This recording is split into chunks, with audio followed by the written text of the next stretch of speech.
Descubrimos la palabra de Dios, verso por verso, capítulo por capítulo. Este es un estudio bíblico real con el maestro Tom Bradford. Bienvenidos a Clases de la Torá.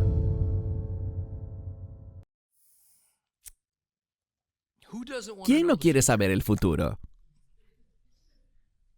Especialmente en el siglo XXI. Incluso las personas totalmente seculares tienen la sensación o el presentimiento de que se avecina algo estremecedor y calamitoso a nuestro planeta. Y la creencia más reciente que le han asociado a ese presentimiento está envuelta en el frenesí del cambio climático, que, según creen millones o quizás miles de millones de personas, está acelerando la extinción de la vida humana en la Tierra. La mayor parte del mundo judeocristiano tiene esa misma sensación, pero concibe el resultado de manera muy diferente. Por esta razón, últimamente, el libro de Apocalipsis se está enseñando en las iglesias como nunca antes. Pero esa misma sensación o presentimiento ha despertado en mí el deseo de profundizar mucho más en los libros de profecía del Antiguo Testamento sobre los últimos tiempos, que son esencialmente los documentos que sirvieron de base para el libro de Apocalipsis de Juan. Ningún libro de profecía, incluido Apocalipsis, nos da todas las respuestas definitivas que buscamos sobre el futuro. Cada uno es solo una pieza de un rompecabezas complejo y multifacético. El libro de Joel también es solo una de las piezas del rompecabezas. Debemos ser cautelosos con el enfoque que le damos a la profecía, porque parece ser que en varios momentos de la historia, ciertos libros proféticos se han puesto muy de moda, y a lo que está escrito en ellos se le ha dado, por decirlo de alguna manera, más énfasis de lo normal. Y, por tanto, su contenido es sacado fuera de contexto, fuera del panorama general. Es decir, se tiene la tendencia a considerar que cierto libro en particular es el más relevante para lo que está sucediendo, y por tanto es la única fuente a la que hay que acudir para encontrar las respuestas a lo que se avecina. Durante algún tiempo, en la era moderna, para los cristianos, ese libro ha sido el libro de Apocalipsis. Y más recientemente, podemos añadir también el libro de Joel, en el ámbito de la iglesia al menos. Lo que me preocupa es que, así como los judíos del tiempo de Yeshua tendían a sacar de contexto lo que decía el libro de Daniel, y eso condujo a la mayor parte de la sociedad judía a malinterpretar la venida del Mesías, así también hoy tendemos a sobreenfatizar Apocalipsis y Joel. Estos libros no deben interpretarse de forma aislada, o tendremos expectativas muy incorrectas que resultarán en doctrinas rígidas y muy dudosas, y que, según veo, prevalecen entre los creyentes en Cristo y las diversas denominaciones en este momento. La realidad es que incluso cuando juntamos todas las palabras de los profetas sobre los tiempos finales, aún quedan grandes misterios. Por tanto, no solo debemos tener la paciencia para tomarnos un tiempo y esforzarnos por aprender y digerir lo que la palabra de Dios nos dice al respecto, sino que también debemos mantener la fe, pues aunque solo se nos haya dado información para ver el futuro vagamente, se nos ha revelado más que suficiente para discernir el camino que nos lleva allí, algunos de los hitos que marcan el camino y la certeza del destino final.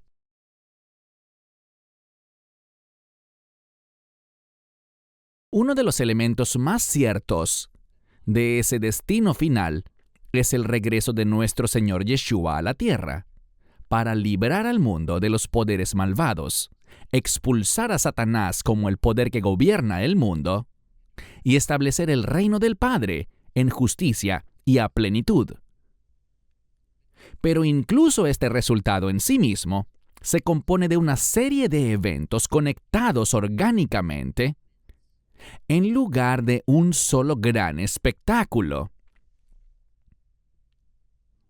Uno de los eventos centrales del mensaje de Joel es el día del Señor, o para decirlo más correctamente, el día de Jehove.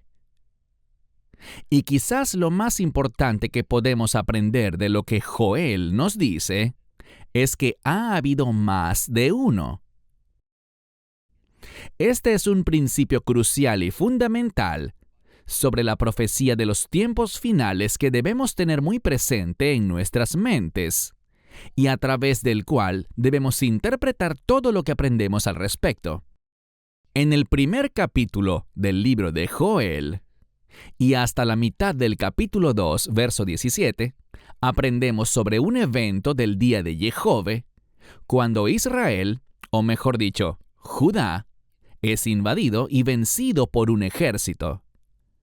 Los pasajes restantes del libro de Joel tratan sobre un futuro día de Jehove que tiene lugar en lo que se conoce popularmente como los tiempos finales. Sin embargo, la naturaleza de ese ataque es completamente distinta a los anteriores.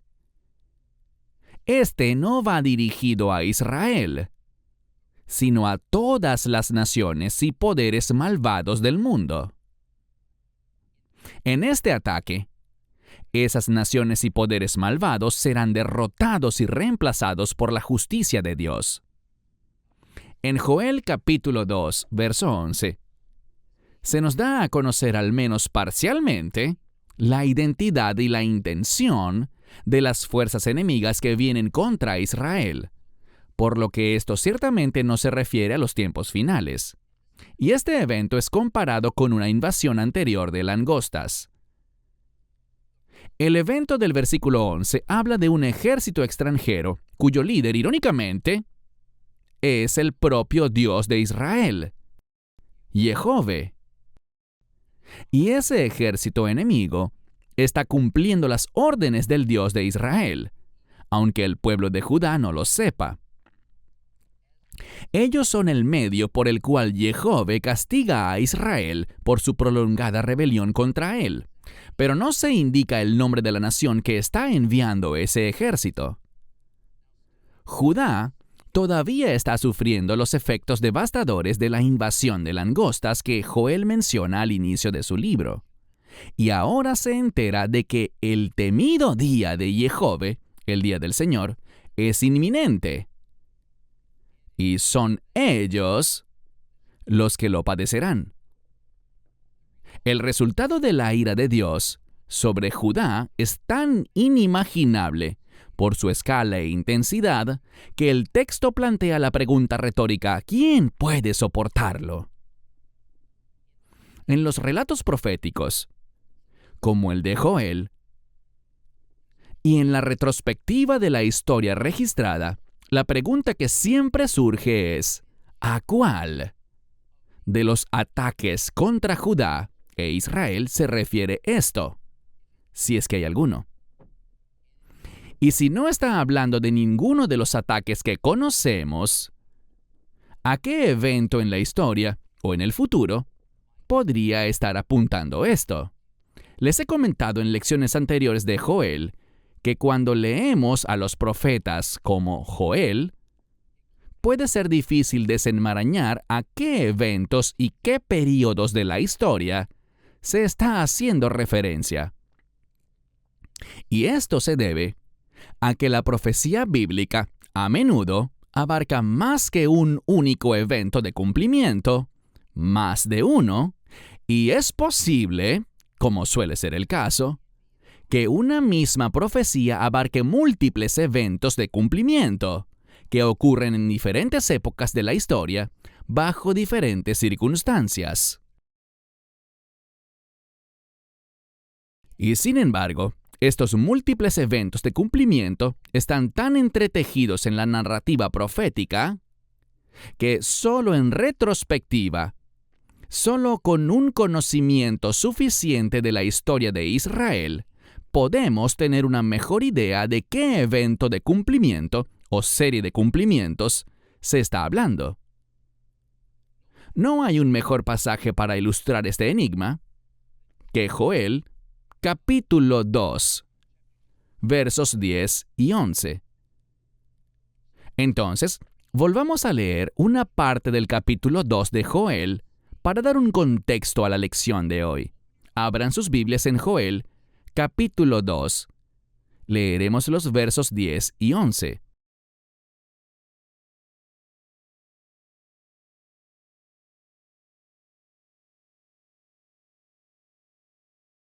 Joel capítulo 2.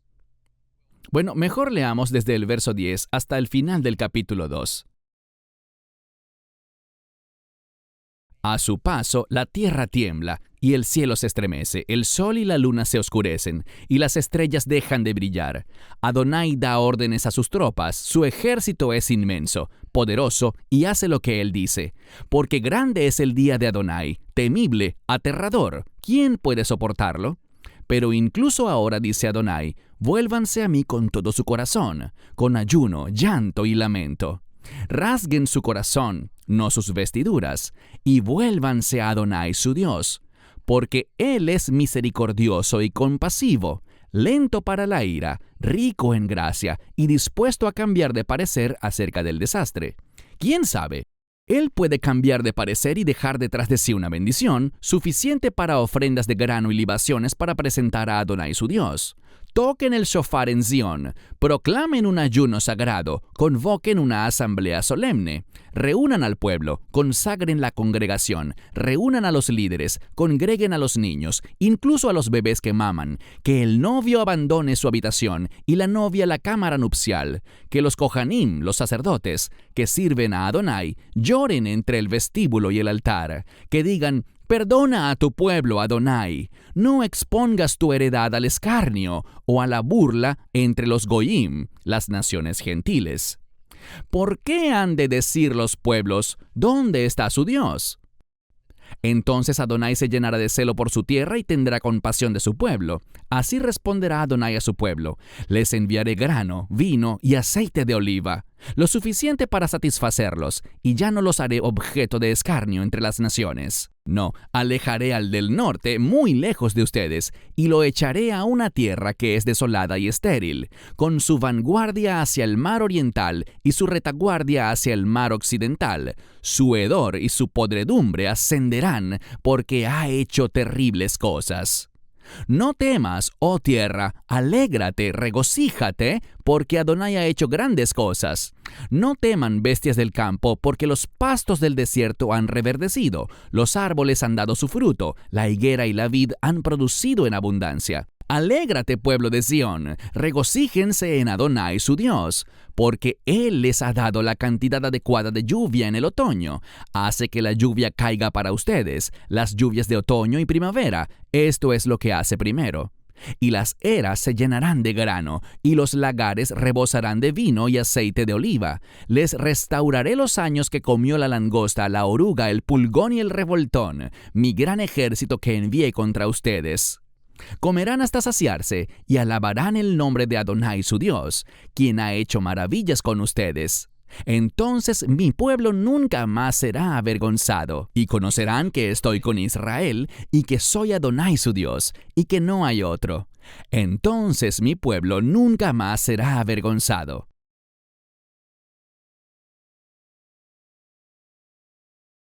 No hay duda de que, al menos una parte de los eventos de cumplimiento descritos en estos dos versículos no pueden ser simplemente una invasión humana de Judá y Jerusalén, con todos los resultados catastróficos que habitualmente se le asocian. Más bien aquí se nos dice que el cosmos celestial también se verá alterado, algo que ninguna invasión humana puede causar. Entonces, lo que se representa aquí es infinitamente más impactante y mucho más expansivo a escala global que lo que sucede localmente en Judá y Jerusalén. Los eventos que se describen no están confinados a una sola ubicación geográfica, pues se trata de eventos que conciernen al Sol y a la Luna, que pueden verse y experimentarse en todo el planeta, no de forma aislada. Debido a que el tema de esta profecía no se limita al libro de Joel, veamos ahora un libro que no se asocia tan a menudo con el día de Jehove, pero ciertamente habla de ello. Se trata del libro de Malaquías. En Malaquías 3, versos 1 al 6, dice así: He aquí, yo envío mi mensajero para que despeje el camino delante de mí, y el Señor a quien buscáis vendrá de repente a su templo. Sí, el mensajero del pacto en quien os deleitáis, ahí viene, dice Adonai Zebaot. Pero ¿quién podrá soportar el día en que Él venga? ¿Quién podrá estar de pie cuando Él aparezca? Porque Él será como el fuego purificador, como la lejía del lavandero. Él se sentará, probará y purificará la plata, purificará a los hijos de Leví, refinándolos como oro y plata, para que puedan traer ofrendas a Adonai con rectitud. Entonces la ofrenda de Judá y Jerusalén será grata a Adonai, como en los días de antaño, como en los años pasados. Y me acercaré a vosotros para el juicio, y seré un testigo veloz contra los hechiceros, adúlteros y los que juran en falso, y contra los que oprimen a asalariados, viudas y huérfanos, contra los que roban al extranjero sus derechos y no me temen, dice Adonai Sebaot, porque yo, Adonai, no cambio. Vosotros, hijos de Jacob, no seréis destruidos. Malaquías presenta otro buen ejemplo, en el que el día del Señor o el día de Jehove está a la vista, pero también otros eventos, y todos parecen estar revueltos como los ingredientes de un estofado.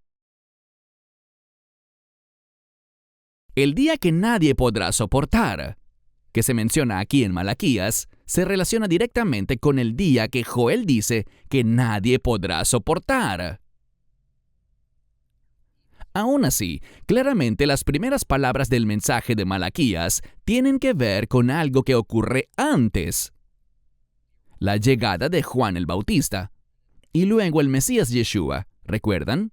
He aquí, yo envío mi mensajero para que despeje el camino delante de mí, y el Señor a quien buscáis vendrá de repente a su templo. Eso es algo que nadie, en tiempos de Joel pudo haber visto venir, pero en retrospectiva se vuelve muy claro. Y con esa misma claridad, siendo que Yeshua representaba la salvación y no juicio, Él no vino a condenar o castigar en su primera venida, y por tanto, tampoco vino como el purificador de los levitas, el sacerdocio. Además, dado que Malaquías vivió y escribió su libro mucho después del tiempo del ataque asirio y el exilio de Israel, y mucho después del ataque babilónico y el exilio de Judá, e incluso después del regreso de Judá, ninguno de esos grandes eventos puede ser parte de los eventos que está describiendo. Y aunado a esto, sea lo que sea, y a quien sea que este juicio incluya, no incluya a Jacob, es decir, no incluya a Israel en esa destrucción. ¿Es confuso? Bueno, de seguro lo fue para los israelitas que primero leyeron y oyeron la profecía de Malaquías, pero debería ser menos confuso para nosotros. Debido al paso de la historia, hay más cosas que podemos entender en el siglo XXI que las que pudieron entender en el antiguo Israel, porque, al menos por eliminación, podemos saber de qué no nos habla esta profecía. No puede estar hablando del exilio asirio del reino del norte de Efraín o Israel, ni del exilio babilónico del reino del sur o de Judá. Esto debe estar hablando necesariamente de un evento que viene después del tiempo en que Yeshua caminó sobre la tierra, porque el resultado predicho no ha sucedido. Los levitas no fueron purificados durante los días de Yeshua y, de hecho, en los 40 años posteriores a su muerte, la continua corrupción de Judá y del sacerdocio condujo a una revuelta judía contra sus ocupantes romanos, por lo que Roma destruyó el templo en el año 70 después de Cristo. El sacerdocio dejó de existir y todos los judíos fueron expulsados de Jerusalén. Y después de eso, no sucedió nada que tuviera algún significado profético o de cumplimiento hasta que Israel renació como una nación judía en 1948. Entonces, por un simple proceso de eliminación de posibilidades, el juicio del que habla Malaquías aún no ha sucedido. Podemos usar ese mismo método para ayudarnos a discernir mejor el mensaje de Joel. Les digo esto porque a pesar de que no tenemos todas las respuestas a las muchas profecías bíblicas aún no cumplidas de los tiempos finales, sí podemos eliminar ciertos eventos del pasado con respecto al día más temido por Israel de entre todos los días de Jehove, que son mencionados en Joel, Malaquías, Isaías y otros. Un día en el que incluso ocurren grandes eventos cósmicos. Y otra cosa igualmente importante que también aprendemos es que si bien todos los eventos anteriores del día de Jehove fueron juicios contra Judá o Israel o ambos, el día de Jehove del futuro, que podríamos identificar como el de los tiempos finales, es en realidad un juicio contra las naciones, aunque Israel ciertamente sentirá algunos de los efectos debido a la naturaleza global de ese cumplimiento. Es decir, es lo inverso. El futuro día de Jehove es lo inverso a todos los días de Jehove anteriores indicados en la Biblia. Tengan esto muy presente en sus mentes a medida que continuamos nuestro estudio de lo que Joel ha dicho. El capítulo 2, verso 12, comienza con un llamado al arrepentimiento. Vuélvanse. Suv, en hebreo, es una palabra que muchas veces se traduce como arrepiéntanse. Y creo que debido al modo en que el término arrepentirse ha sido redefinido por la Iglesia cristiana de Constantino como un simple cambio de opinión, sin la necesidad de un cambio de conducta que lo respalde, entonces es mejor que siempre que veamos la palabra arrepentirse en nuestras Biblias, la tachemos y escribamos la palabra volver o regresar. Esto se debe a que volver y regresar son palabras que implican hacer una acción. Hacer algo activamente y no solo arrepentirse en el sentido de esa interpretación que se le ha dado a esa palabra según la cual es algo que solo sucede internamente. Algo pasivo que ocurre en nuestra mente, incluso al punto de que, según algunas doctrinas, hacer algo activamente, cambiar nuestras obras físicas de malas a buenas, como prueba de nuestro arrepentimiento, es tomado como una respuesta incorrecta o pecaminosa. En todo caso, no importa cómo lo veamos. Básicamente, el modo en que funcionamos los seres humanos implica que todo cambio de conducta necesariamente comienza con un cambio en nuestra forma de pensar, un cambio de mentalidad. No hay nada misterioso en eso. Incluso si se trata de un cambio malo. Es decir, si decidimos robar o asesinar, eso comienza en nuestra mente, porque nuestra mente controla las acciones de nuestro cuerpo y la conducta externa, y no al revés. Y Dios dice que las primeras señales externas necesarias de volverse o arrepentirse son el ayuno, el llanto y el duelo. Se trata de acciones físicas. El ayuno y el luto son acciones de autonegación. El llanto es una señal visible para los demás de tu dolor y tristeza. Aún así, el Señor dice que rasguemos nuestro corazón, es decir, nuestra mente, y no nuestras vestiduras. Es decir, según la antigua tradición cultural israelita, para expresar luto y tristeza, la gente literalmente se rasgaba la tela de sus vestidos.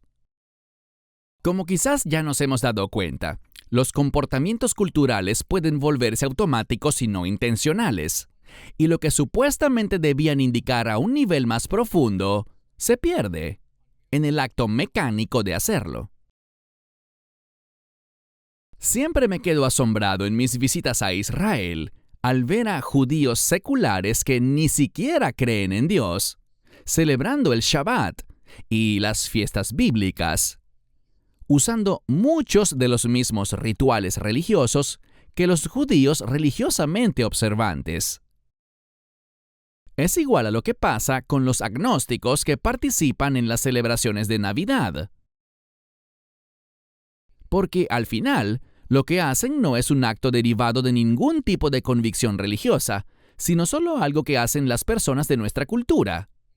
En el antiguo Israel, el acto de rasgarse los vestidos y ponerse cilicio era lo que se acostumbraba a hacer al llorar una muerte, sin pensar mucho en el origen o el significado que había detrás de eso. Se habían convertido en hábitos mecánicos, en lugar de obedecer a Dios en la intención que debían tener esas acciones.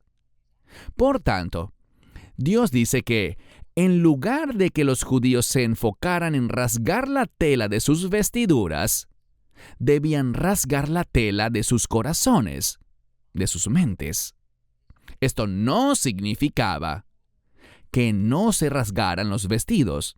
Eso se dijo para resaltar que para Dios, alguien que rasga sus vestidos, pero no reconoce sinceramente su necesidad e intención de cambiar su vida, volviendo a los caminos de Dios y de abandonar su camino equivocado actual, no está logrando nada. A él no le impresiona eso. Oigan las palabras de este salmo. Salmo 51, empezando en el verso 16. Rescátame del delito de derramar sangre, oh Dios, el Dios de mi salvación. Entonces mi lengua cantará acerca de tu justicia. Adonai, abre mis labios, para que mi boca te alabe, porque tú no quieres sacrificios, o yo te los ofrecería. Tú no te deleitas en el holocausto. Mi sacrificio a Dios es un espíritu quebrantado. Dios, no despreciarás un corazón quebrantado y contrito. En tu buena voluntad, haz prosperar a Sión, reedifica los muros de Jerusalén.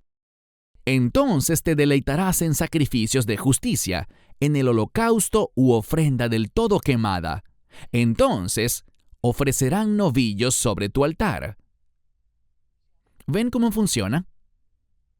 La misma idea del llamado al arrepentimiento, a volverse o a regresar, de manera sincera y no por costumbres mecánicas o rituales, aparece también en el Salmo 51. Aunque quiero dejar claro que cuando leemos que Dios no quiere sacrificios, sino que quiere un espíritu quebrantado, esto no quiere decir que Dios está aboliendo el sistema de sacrificios. Más bien, esta es una polémica contra las costumbres rituales mecánicas o equivocadas de sacrificar animales que no conllevan ningún cambio de mentalidad o de conducta, sino que solo se sigue la corriente porque, bueno, eso es lo que se supone que debes hacer, porque todos los demás también lo hacen. El versículo 13 continúa diciendo que un cambio de conducta derivado de un cambio de mentalidad es incluso algo que hace Jehové, por lo que Judá ciertamente no debería tener miedo de hacer lo mismo. Es decir, cuando al final del versículo 13 dice que Dios mismo se arrepiente del mal, eso significa que Dios cambia activamente de opinión y se abstiene de causar la destrucción, el mal, que tenía la intención de infligir a Judá.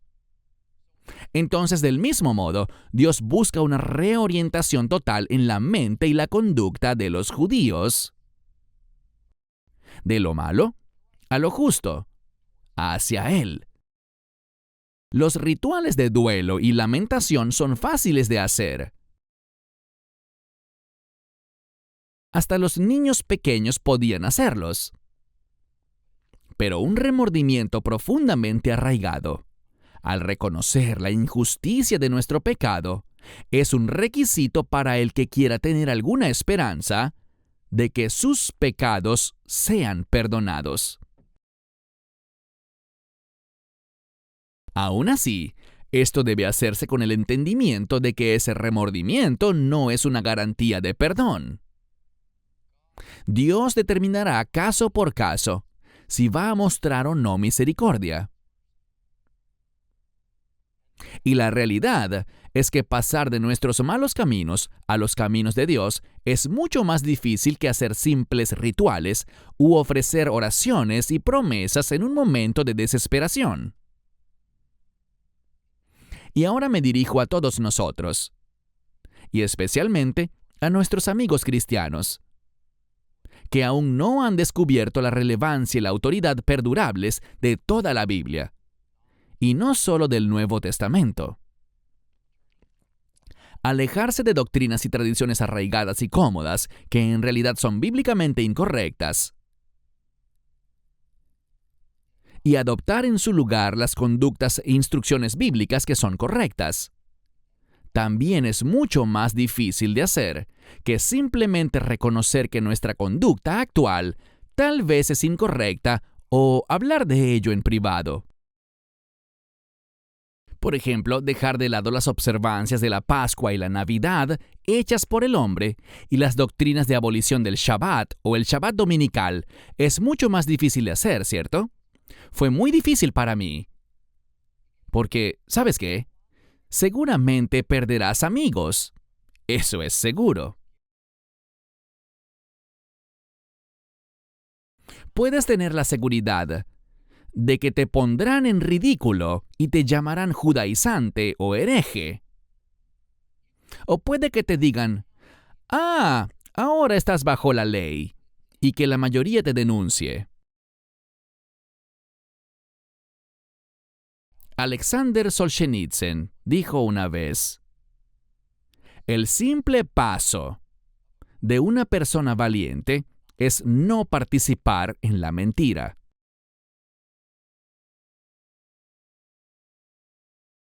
Las mismas razones por las que muchos de nosotros tardamos en separarnos de nuestras doctrinas denominacionales y volver a los caminos de Dios, hace que muchos otros se muestren reacios ahora.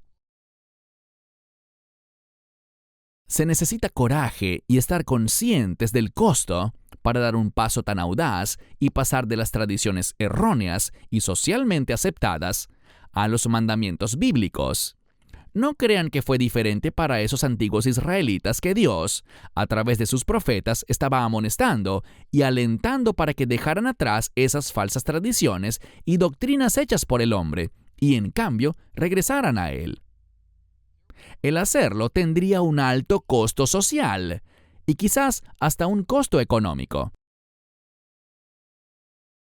Y hacerlo pasivamente, evitando cualquier cambio externo que llamara la atención, para Dios no era ningún arrepentimiento. Eso no era volverse en lo absoluto. El versículo 14 comienza con una idea que hemos abordado antes, pero que sin embargo puede ser un poco difícil de enfrentar. La idea es, ¿quién sabe? Es decir, si uno realmente se vuelve a Dios y sus años de mala conducta cambian, tal vez Dios ceda y no lleve a cabo su amenaza. No hay nada garantizado. Dios siempre tiene la libertad de tomar decisiones y elegir. Siempre. Puede ser que Joel dice esto por la actitud excesivamente confiada de Judá, casi arrogante, al pensar que Dios nunca haría daño a su propio pueblo, incluso si tenían ese mal comportamiento, y que el favor de Dios hacia ellos siempre sería incondicional. La verdad es que, cuando oramos, siempre debemos tener la mentalidad de ¿quién sabe? nada de lo que le pedimos a Jehová está asegurado, a pesar de la creencia que tienen muchos de que Yeshua cambió eso. Se suele citar un versículo del Nuevo Testamento que se usa para decir, básicamente, que si 2 o 3 creyentes piden algo, entonces Dios está obligado a cumplirlo. Mateo 18, versos del 19 al 20. Otra vez les digo que si 2 de ustedes aquí en la tierra se ponen de acuerdo sobre cualquier cosa que pidan, les será hecho por mi Padre en el cielo, porque donde estén 2 o 3 reunidos en mi nombre, allí estoy yo con ellos. Entonces, ¿Jesús se convirtió en el genio de la botella? Y si se dicen las palabras secretas, el genio no tiene más remedio que concederle a esa persona afortunada su deseo. ¿Anuló Yeshua la noción de que Dios siempre tiene la plena libertad de decidir sobre lo que hace? Y si 2 o 3 piden algo estando de acuerdo, ¿Dios no tiene más remedio que cumplir? En algunos círculos, hay una variante de este concepto conocida como decláralo y recíbelo. Por ejemplo, si 2 o 3 oran y declaran que fulano de tal debe ser sanado de una enfermedad, está garantizado que Dios lo hará. Yeshua no dijo eso, ni tampoco lo quiso dar a entender. De hecho, este versículo que a menudo citan como la respuesta a la pregunta de la condicionalidad y como una promesa férrea de Dios, ni siquiera se aplica a la oración o a pedirle a Dios que haga la voluntad de lo que han acordado 2 o 3. Más bien, esto está dirigido a los líderes. Oigan bien, este versículo se trata de cuando los líderes de la comunidad de creyentes toman decisiones sobre interpretaciones doctrinales y cómo gobernar la comunidad o congregación. Es sobre eso. Es sobre decisiones de liderazgo. Y se debe entender así. Si los líderes están de acuerdo en una decisión, entonces Dios y por asociación Yeshua los respalda. Sin embargo, la única forma de saber que este es el significado de este pasaje en Mateo es si primero aprendemos la Torá y los profetas, para que podamos tener el contexto adecuado para su interpretación. La esperanza expresada en el versículo 14 tiene que ver con el hecho de que la invasión de langostas y la sequía habían diezmado el suministro de alimentos de Judá, por lo que también había afectado la capacidad de los judíos de ofrecer sacrificios a Dios, para que la persona penitente pudiera recibir el perdón por sus pecados. La esperanza era que tal vez, la gente que estaba arrepentida haría que Dios respondiera restaurando la fertilidad de la tierra, de manera que se pudiesen reanudar los sacrificios y que a través de los sacrificios la gente pudiese expiar sus culpas. Hay algo importante que no debemos perder de vista, a pesar de que se tenga la ilusión de que no sea así. Es que se puede esperar y pedir la compasión y la misericordia de Jehová Dios, pero la gente no puede ordenar ni dar por sentado que será otorgada. Nadie puede obligar al Señor a tomar una decisión en particular. Sofonías 2, versos 1 al 3. Congréguense, reúnanse, nación desprovista de vergüenza, antes de que se ejecute el decreto, y el día se pase como el tamo, antes de que el furor de la ira de Adonai venga sobre ustedes, antes de que el día de la ira de Adonai venga sobre ustedes. Busquen a Adonai todos los humildes de la tierra, que ponen en ejercicio su justicia. Busquen la rectitud, busquen la humildad. Es posible que sean guardados en el día de la ira de Adonai. Es posible. El verso 15 del capítulo 2 de Joel es prácticamente una repetición del mandamiento que abre el verso 1. Convoquen una asamblea santa de toda la congregación. Esa es la intención. Y para hacerlo más claro, en el verso 16 el pueblo es definido como los ancianos, refiriéndose a los dirigentes, los niños, incluso los infantes. Nadie En la sociedad de Judá está exento. Hasta la novia y el novio deben pausar la consumación de su matrimonio y asistir. Exigir que los bebés ayunen y que los recién casados interrumpan el procedimiento matrimonial es hacer lo impensable. Sin embargo, se exige así para señalar el peligro sin precedentes en el que se encuentra Judá. El versículo 17 le habla directamente a los sacerdotes. Deben estar en sus puestos asignados en el templo y hacer intercesión por el pueblo, que es lo que ellos deben hacer si hacen bien su trabajo. Ese es su propósito.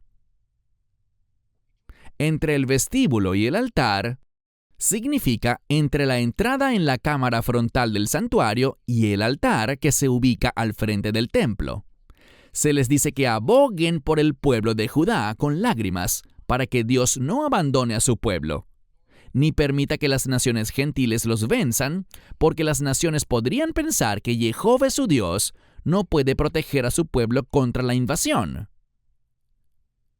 La pregunta que se hace el invasor no identificado es: ¿dónde está su Dios? Esto es una burla. Es como decir que Jehová no es tan poderoso como el Dios de ellos, y que la relación de pacto entre Israel y Dios es impotente o ha llegado a su fin. Para resumir los primeros 17 versos de Joel capítulo 2, podemos decir que transmite un mensaje de emergencia extrema que supera incluso al ataque de langostas del capítulo 1. La amenaza es que se avecina un día de Jehová, es decir, viene un ataque directo de la ira de Dios sobre Israel.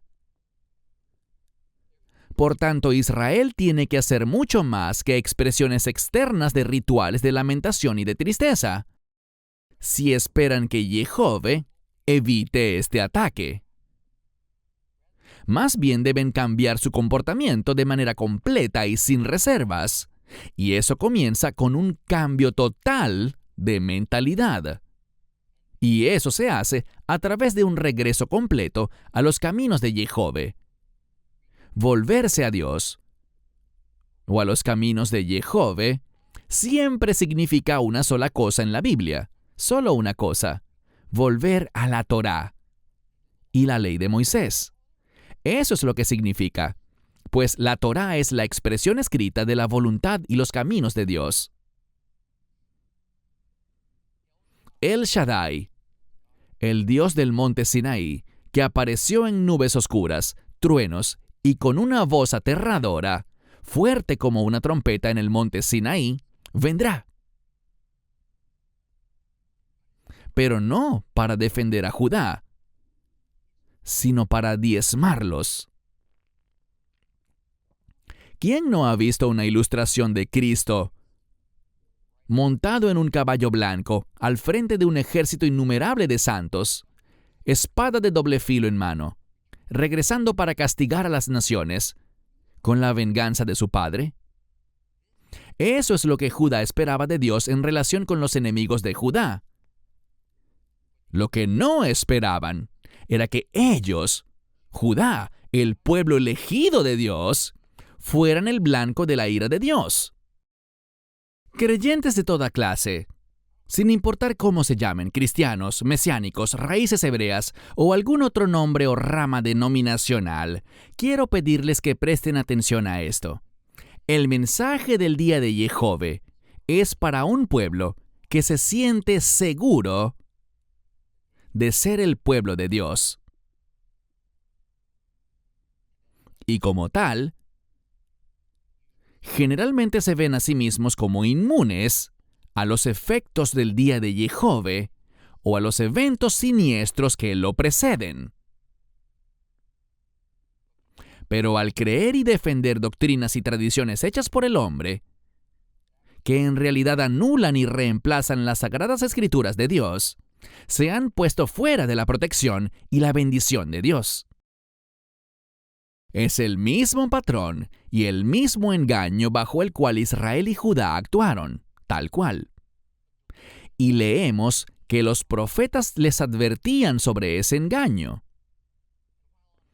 Y mientras que a nivel individual, la salvación, en el sentido de morir en un estado de justicia, sigue siendo posible, a nivel nacional, cada persona no es más que un miembro de un cuerpo colectivo más grande. Ese juicio del día de Jehove es el juicio del cuerpo en forma colectiva, de toda la nación, no del individuo. La destrucción no hará ninguna distinción entre buenos y malos, justos y malvados. Todos sufrirán. Apocalipsis 3:5. El vencedor será vestido como ellos de ropa blanca, y no borraré su nombre del libro de la vida. De hecho, lo reconoceré individualmente delante de mi Padre y delante de sus ángeles. Individualmente. Por tanto, la única esperanza que tenemos no es tanto escapar de lo que viene, sino apelar a la misericordia y a la compasión de Dios para que nos ayude en ese terrible momento. A pesar de lo que les hayan dicho, tú, yo, todos nosotros vamos a sufrir cuando venga el juicio de Dios sobre las naciones, porque somos miembros de esas naciones. Todos lo somos. Todas las señales apuntan a que hemos entrado en ese tiempo. Por tanto, el mensaje que contienen estos versículos es prepárense. Y prepararse no solo significa adoptar una preparación mental o espiritual pasiva. Significa una preparación práctica para la vida para ayudar a aliviar los sufrimientos y privaciones que usted y su familia seguramente tendrán que soportar. En el verso 18 hay un cambio de rumbo y se ofrece una esperanza de restauración para Israel. A partir de aquí, en Joel, hay mucha profecía que promete un nivel de vida nuevo y más alto para el pueblo de Judá, y según creo, se extiende quizá a todo Israel. Quiero explicar la diferenciación que hacen los términos Judá y todo Israel. Si bien la profecía de Joel está dirigida principalmente al reino de Judá, no hay duda de que los desarrollos posteriores que se han visto al regresar el pueblo de Dios a Tierra Santa, luego de transcurrir casi 19 siglos desde que el templo fue destruido por los romanos y la nación moderna de Israel renació en 1948, también están a la vista, muy vagamente. Al igual que en un principio, bajo el reinado de David y Salomón, Israel era un reino unificado de todas las tribus, y luego se dividió por una guerra civil en dos reinos separados. Hoy Israel ha regresado como una nación unificada en su mayoría, pero solo algunas de las 12 tribus han regresado.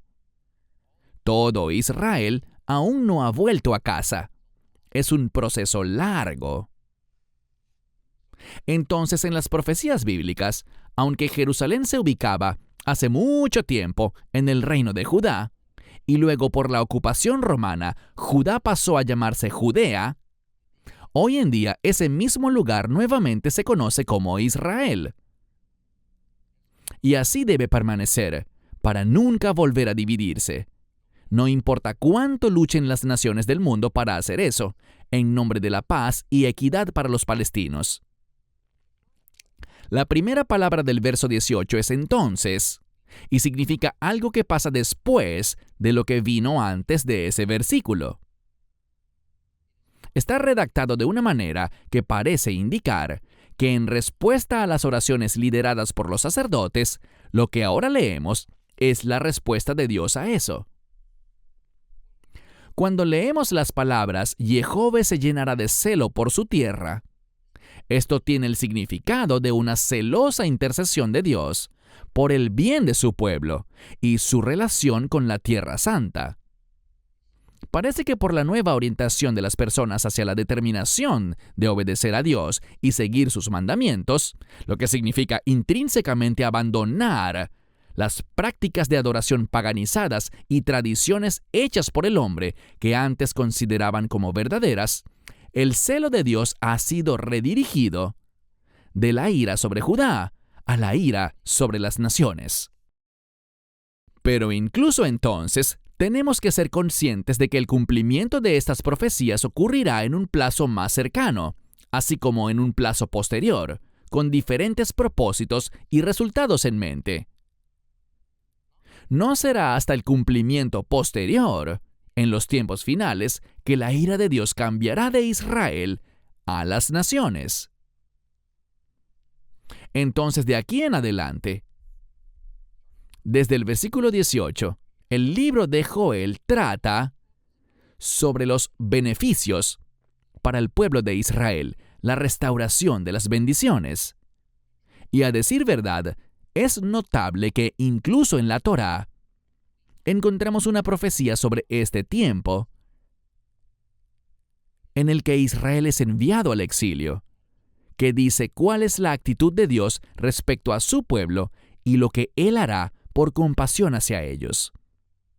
Oigan lo que dice en Levítico capítulo 26, del verso 40 al 45.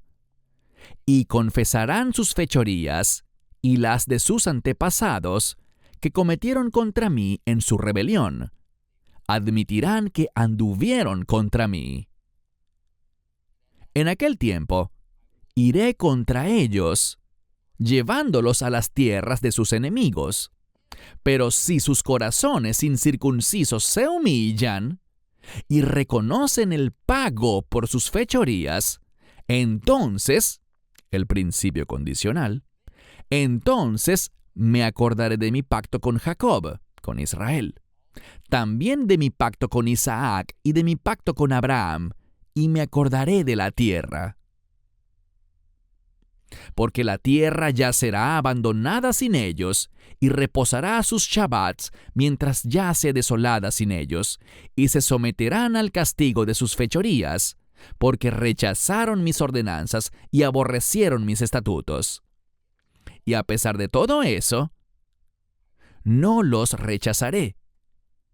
Cuando estén en las tierras de sus enemigos, ni los detestaré hasta el punto de destruirlos, invalidando mi pacto con ellos, porque yo soy Adonai su Dios. Antes, por el bien de ellos, me acordaré del pacto de sus antepasados, a quienes saqué de la tierra de Egipto, a los ojos de las naciones, para ser su Dios. Yo soy Adonai. Una vez más se nos recuerda que incluso en el exilio, Israel sigue siendo el pueblo de pacto de Dios. Esta promesa de una relación y un cuidado continuos para Israel se hizo mucho antes de la rebelión de Israel estando ellos en el desierto. Mucho antes de eso. En su camino de Egipto a Canaán. Una de las cosas que debemos notar tanto en Joel como en Levítico es cómo Dios considera a la tierra de Israel, su celo hacia ella, por cómo es presentado, y también hacia el pueblo de Israel. Hay tantos creyentes hoy en día que profesan un sincero amor y preocupación por el pueblo de Israel, pero al mismo tiempo presionan a Israel para que renuncie a gran parte de la tierra que Dios le dio a ellos y se las den a los palestinos en nombre de la paz y la equidad, con la idea de una solución política de 2 estados como la solución ideal. Esa es una mentalidad equivocada, porque Dios conecta orgánicamente su tierra con su pueblo. Los dos van juntos, como un conjunto inseparable, no como 2 consideraciones aparte. El pueblo elegido sufre cuando no está en la tierra, y la tierra sufre cuando el pueblo elegido no está allí para cuidarla. Continuaremos con la segunda mitad del capítulo 2 de Joel la próxima vez. Para más enseñanzas de un estudio bíblico real, redescubriendo la palabra de Dios con Tom Bradford, visite toraclass.com o descargue la aplicación móvil de TorahClass.